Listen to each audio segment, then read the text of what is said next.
Everyone. सबसे पहले अपन ने कंप्यूटर के बारे में बात की थी, उसके बारे में जाना था, कंप्यूटर क्या होता है, कंप्यूटर कैसे काम करता है, ये सारी चीजें अपन ने देखी थी, उसकी असेंबलिंग तक देखी थी। फिर उसके बाद कंप्यूटर की एक जो मेन प्रोसेस होती है वो देखी थी। उसके बाद कंप्यूटर की मेमोरी की यूनिट देखी थी, कंप्यूटर का फुल फॉर्म देखा था, ये सब कुछ देखा था अपन ने फर्स्ट चैप्टर में। उसके बाद सेकंड चैप्टर आया था जिसका नाम था इनपुट एंड आउटपुट डिवाइसेस। तो इनपुट और आउटपुट डिवाइसेस के बारे में अपन ने जाना था कि इनपुट डिवाइसेस कैसे काम करती हैं, आउटपुट डिवाइसेस कैसे काम करती हैं, इनपुट डिवाइसेस को इनपुट डिवाइसेस क्यों कहते हैं, आउटपुट डिवाइसेस को आउटपुट डिवाइसेस क्यों कहते हैं, और कितने टाइप की होती हैं, कौन कौन सी डिवाइसेस को इनपुट डिवाइस बोला जाता है, कौन कौन सी डिवाइसेस को आउटपुट डिवाइसेस बोला जाता है, और ये डिवाइसेस सारी डिवाइसेस कैसे वर्क करती हैं। अब अपना जो थर्ड चैप्टर है that is called memory. Memory एक बहुत ही इंपॉर्टेंट पार्ट है कंप्यूटर के लिहाज से।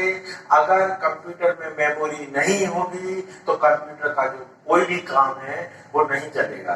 प्रोसेसर कितना भी पावरफुल हो, भले ही प्रोसेसर को कंप्यूटर का दिमाग या ब्रेन कहा जाता है, फिर भी अगर कंप्यूटर में मेमोरी नहीं होगी तो उसका जो कंप्यूटर है वो काम बिल्कुल नहीं करेगा। क्यों नहीं करेगा ये अपन समझते हैं। तो अगले चैप्टर का नाम है memory.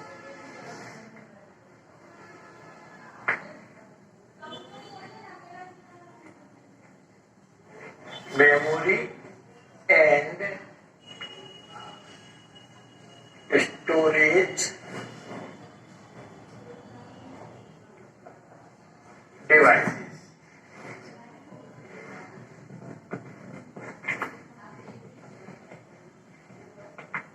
Chapter 3 memory and storage devices. अब अपन बात करते हैं कि मेमोरी, पहले मेमोरी को समझने के लिए उसके पहले अपन एक एग्जाम्पल के रूप में देखते हैं कि मेमोरी, हाउ मेमोरी वर्क्स। ठीक है, तो अपन एक ह्यूमन जो बॉडी होती है, एक आदमी होता है, उसके पास क्या क्या होता है। तो अपन ने बात की थी कि इनपुट भी होती है, इनपुट डिवाइसेस भी होती है ह्यूमन बॉडी में, आउटपुट डिवाइसेस भी होती हैं। ऐसे ही मेमोरी भी होती है जिसको अपन माइंड बोलते हैं, जिसमें अपन अपनी याददाश्त सुरक्षित रखते हैं। कोई भी अगर घटना अपने साथ घटी है तो उसको अपन अपने माइंड में सेव करके रखते हैं, जिसको क्या है, ब्रेन जो होता है वो प्रोसेस करता है। तो अपन ने पहले जो चीजें पढ़ी हैं उनको थोड़ा रिकॉल करते हैं कि अपने पास एक इनपुट यूनिट होती है, क्लियर, और अपने पास दूसरी यूनिट होती है जिसका नाम है आउटपुट यूनिट। आउटपुट यूनिट होती है, और इसके बीच में जो वर्क करती थी वो होती थी अपनी सिस्टम यूनिट।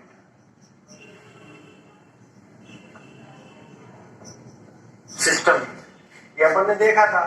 तो सिस्टम यूनिट कंप्यूटर का मेन पार्ट होता है, और अपन इनपुट यूनिट इसलिए बोलते हैं कि जो ऐसी यूनिट जो कंप्यूटर को डेटा प्रदान करती है, काय के लिए, प्रोसेस के लिए। कंप्यूटर को डेटा प्रदान करती है, काय के लिए, प्रोसेस के लिए। तो ऐसी यूनिट को अपन इनपुट यूनिट बोलते हैं, और इनपुट यूनिट पूरा काम इनपुट डिवाइसेस के द्वारा करता है।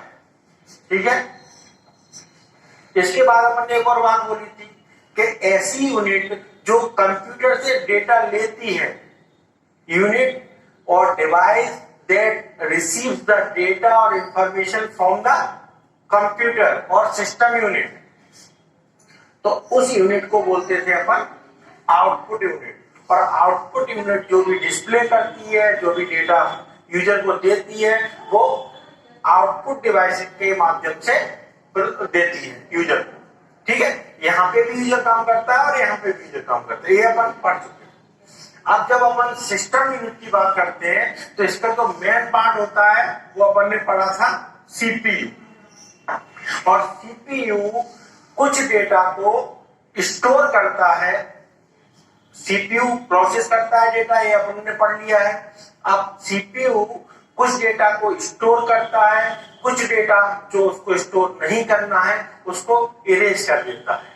तो सीपीयू के साथ एक अपन ने यहाँ पे देखा था एक और यूनिट होती है जिसको अपन ने बोला था मेमोरी यूनिट। मेमोरी यूनिट, तो जो मेमोरी यूनिट होती है वो सीपीयू के साथ मिलके काम करती है।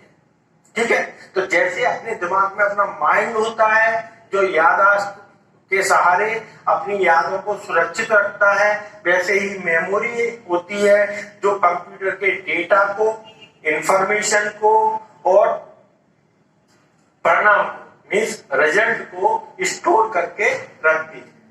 क्लियर? तो मेमोरी क्या करती है? सूचना, इंफॉर्मेशन जो होती है, सूचना या इंफॉर्मेशन को, इंस्ट्रक्शन को, निर्देश को और रिजल्ट्स को या परिणाम को सुरक्षित करके रखती है, उसको अपन बोलते हैं मेमोरी।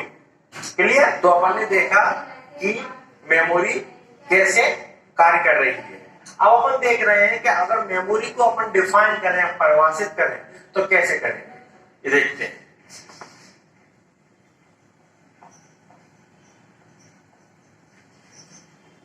मेमोरी को इंस्ट्रक्शन,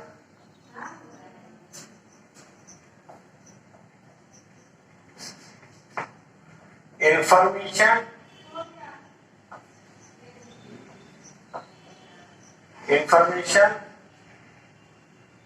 एंड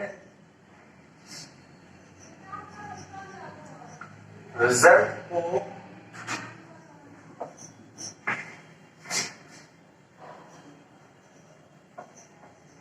स्टोर करके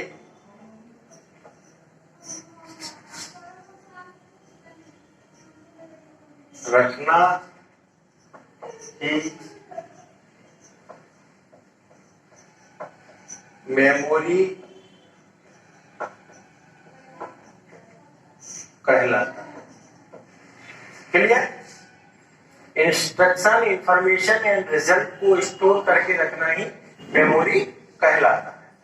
ये बात हो गई इसकी डेफिनेशन की। ठीक है, अब मेमोरी कैसे काम करती है? तो जैसे अपन ने अगर कंप्यूटर देखा, अब मेमोरी कैसे काम करती है अपन देखते हैं कि अपन ने कंप्यूटर देखा होगा, उसमें अगर अपन कोई अपना काम कर रहे हैं तो उसको अपन को सेव करना, तो सेव एक ऑप्शन आता है। इससे क्या है, डेटा सुरक्षित हो जाता है। क्लियर?